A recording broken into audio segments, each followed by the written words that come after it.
it's Michaela Solomon, Michaela Solomon, and I'm communications consultant, media relations for SGI. And overall, could you just chat about what has changed now that it's back to school season? Yeah, so school is back in session. Kids, they're already in at class, so we had a very busy morning down here at Connaught School. Going to be busy again after school, and so school zones really become a hub of activity once the school year kicks off. You've got parents and buses doing drop-off, you've got kids heading to and from school, getting to the playground, excited to see their friends, and as many times as we tell kids to look both ways before crossing the street, they may not always do that. So I say, as grown-ups passing through school zones in our vehicles, there are things we can do to make sure that those kids are safe as well. So making sure that we're traveling at the posted speed limit, being aware of where the school zones are in your community, and making sure you're slowing down to that 30 kilometers per hour mark, so that should a child pop out from behind a vehicle, you're in the best position possible to come to a complete and safe stop. That's why making sure you're paying attention behind the wheel is also important too. Distraction and speed are two of the leading factors in collisions, and so making sure that your speed is low and your attention is high and on the road will make sure that you're in the best position possible to come to a stop. I missed that. Can I get your name and position, please? So I'm Michaela Solomon, Michaela Solomon, and I'm communications consultant for media relations at SGI. Okay. I'll just fire off one last question because I was late. Yeah, it's all good. You kind of touched on it, but what are some of the main things you would hope that drivers focus on as we start the school year? Yeah, so the most important things to know when you're traveling through a school zone is keep your speed low and keep your attention on the road. I was just explaining that the faster you're traveling, the harder it is to come to a complete and safe stop. And with kids excited to get to and from school every day, it's going to be a hub of activity, and we want to make sure that we're in the best position possible to come to a safe and complete stop. So distraction is a big part of that, making sure your cell phones are away, out of sight and out of reach, making sure the other passengers in your vehicle know that your attention needs to be on the road so that you're ready to anticipate whatever may come your way in a school zone. Thank you so much. Yeah. Anything else?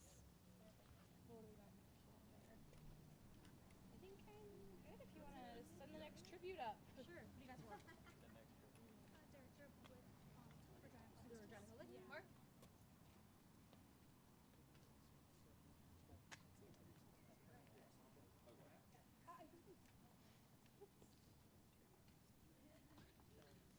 No, you're all good. Sorry. Good morning. How are you? Good. No, you're Good. good. Just let me know if I'm in your shot, and that's all that matters. You want me to just All right, just for our Sorry, can you give me 1 second? Yeah. Oh my God. You're gonna raise the Like, cameras a bit, I think, thank here. you. a bit taller. Yeah. We'll make the adjustment. We'll go from there. We should have arranged the guests by I just bring the camera down. Awesome. Okay, I'm good whenever you guys We are. just shoot everything on drones going forward. All right, can we start with your name and title just for our files? Yeah, it's Mark Harmon, Director of Education and CEO of Regina Public Schools. So I've been talking to a lot of parents this morning at both a high school here about the new cell phone ban in schools, and they're quite happy with the decision. What's kind of your hope with the Regina Public Schools on how that's carried out this year? Well, I think the hope is that it kind of is business as usual.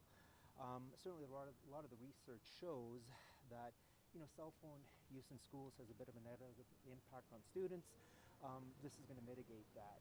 I think our teachers are excited as well to have students' full attention, and certainly in many schools have had rules in place for some period of time. Feels like this is going to go well. We'll be monitoring, making any adjustments internally we need to, but the law is the law, and I think our staff are generally pleased, and certainly parents appear to be pleased as well. And what are your, do you think it's going to make a huge difference on both teachers teaching students and students learning with the cell phone ban fully in effect, really? Well, I think what you'll see certainly is increased attention on lessons from students, and I think for teachers, a little bit less competition for attention as well. And certainly having done some teaching myself, the last couple of years, keeping students' attention is a thing, and this will certainly help.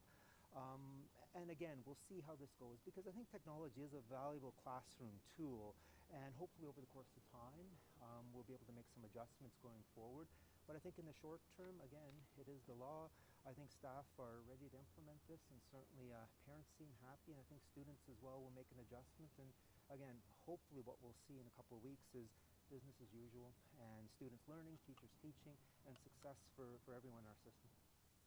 I imagine it's a fairly elementary thing, but talk to us about how important it is to not only tell drivers to be aware, but teach the kids about, like, first day of school, you're crossing the street, you're getting on the bus, just be aware of their surroundings. Well, absolutely, because again, there's nothing that keeps a child safer than being aware, and I know that's something all of our schools do, particularly our kindergarten and primary students, understanding that drivers have a lot on their minds and they have to be aware of their own surroundings, their own safety. That's why we have crosswalks. That's why we have a number of other safety protocols in terms of loading buses, etc. So that is something we do. I know that we would have had our first ride program last week, which introduced our newest students to school bus safety, and really we build from there with programming going forward, because again, the best thing for student safety is for students to be aware of their surroundings, and again, mitigate any dangers to themselves. That's all I got. Oh, I guess one last question. Yeah, okay. What have you been hearing in the halls kind of from students and staff about this school year?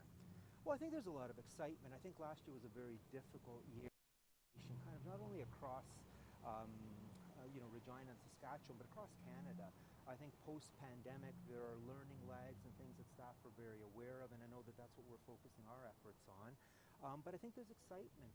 Certainly with the Saskatchewan Teachers Federation situation sort of moving into arbitration in December, I think there's some cautious optimism, and certainly my message has been a huge thank you to our staff and our parents and our students, and a real feeling of optimism and positivity, because I think that's what we need here in Regina.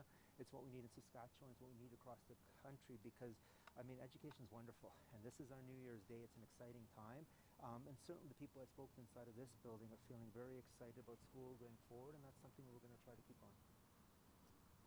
Thank you. Thank you.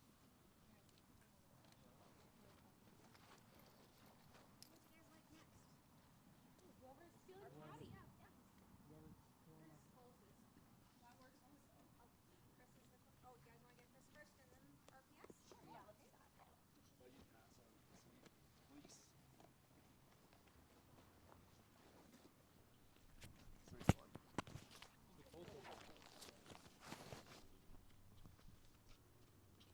And just for our files, Go ahead. just for our files, can we start with your name and title? Yeah, sure. My name is Chris Warren, CHRISWARREN, and my title is Director of Roadways and Transportation at the City of Regina. Last time we spoke, Cathedral had seen a decrease in its local speed limit, and we talked a lot about community safety then.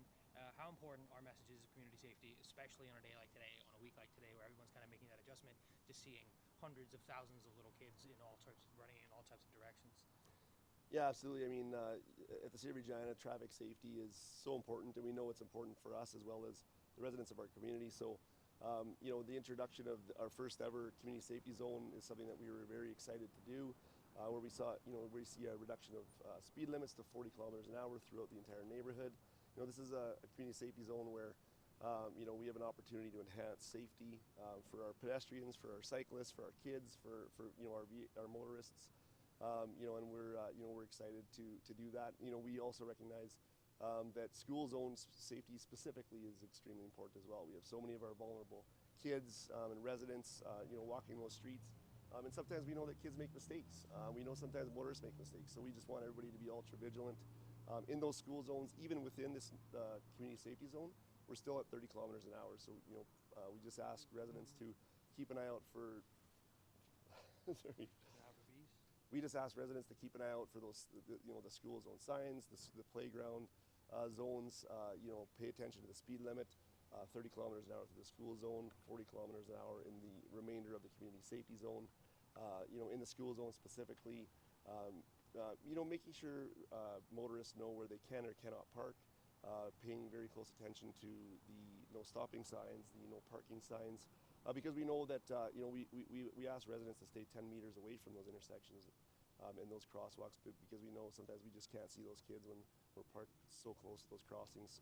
So and then the last thing that's really important is just in school zones, those U-turns are prohibited, because we know that those unpredictable and unexpected movements are often difficult for our children to anticipate and navigate. So we prohibit those U-turns as well. So there's a lot of things going on around school safety and just safety throughout the community, and we're excited to be a part of that.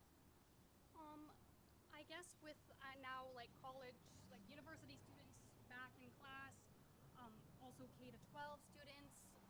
you guys notice a huge difference with the buses and how busy they kind of get in the mornings and like after school hours and type stuff?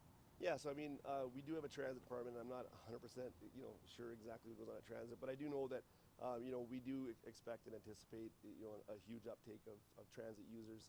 I know there's a lot of transit programs in place to, enhance the ridership and enhance the convenience, with some expanded hours of service and things like that. So I mean, I know our transit department is very much on top of those, the increased need and capacity when school comes back, and they always do a great job in making sure that they're prepared for that.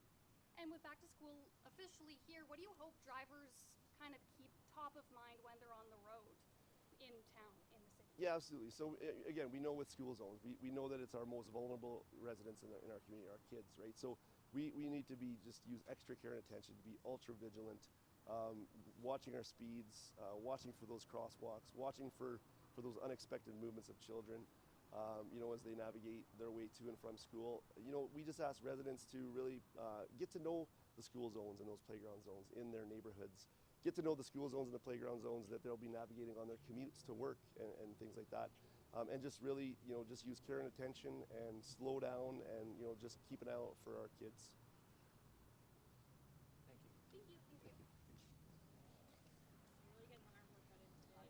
Can't switch arms. No, it's and like I'm big on the like supporting of the arm with the other arm. Like any more information as to facilities available today, or were you looking for something?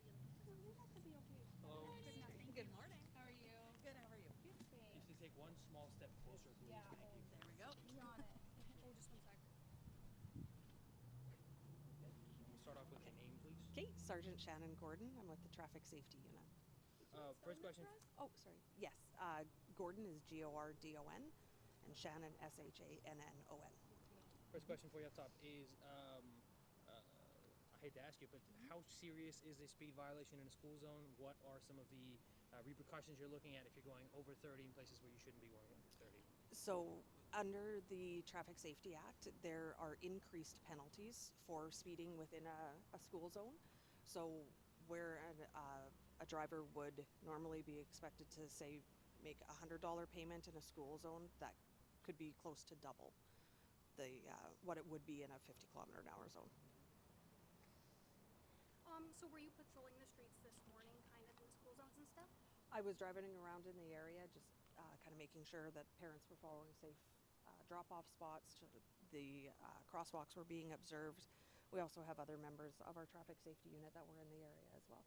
So how have you noticed how the morning went? First day back, I'm sure there's sometimes some hiccups along the way. It seemed to go quite smooth, especially here at this school. It seemed to, parents were obeying where they needed to drop students off. None of the intersections were being cluttered, or I noticed parking enforcement was out as well this morning, helping to make sure that there's clear sight lines at the intersections and people are parked appropriately. One major sort of difference that I think people can expect over the next, 8 months is seeing big yellow school buses on their commute to work or their commute home. Could you just remind us what is the appropriate safety behavior when you see a bus stop somewhere, lights are on and signs are out? Yeah, so when a bus is stopped dropping students off or picking them up and they have the stop sign out, then obviously we stop and wait until that stop sign goes back in. But And you're supposed to stay how far back approximately? about a car length back, if not a little more. And from year to year, what kind of challenges do you notice with drivers in these school zones when school's on that you'd like them to be mindful of, I guess? Mostly just slowing down. I know it's a 30 zone, but there's nothing wrong with going even a little slower, as children are excited to come back to school and see all their friends, and they're crossing at crosswalks and running out. Just be very mindful of your speed and be very aware of surroundings and children crossing. We like for them to cross at crosswalks, but sometimes that's not always where they choose to cross, so just be mindful when you're in a school zone or near a school zone that children could come out from anywhere. And just a reminder to the parents to use the proper designated drop-off spots so that we're not clogging up the school zone. Cool. Thank you. Thank you.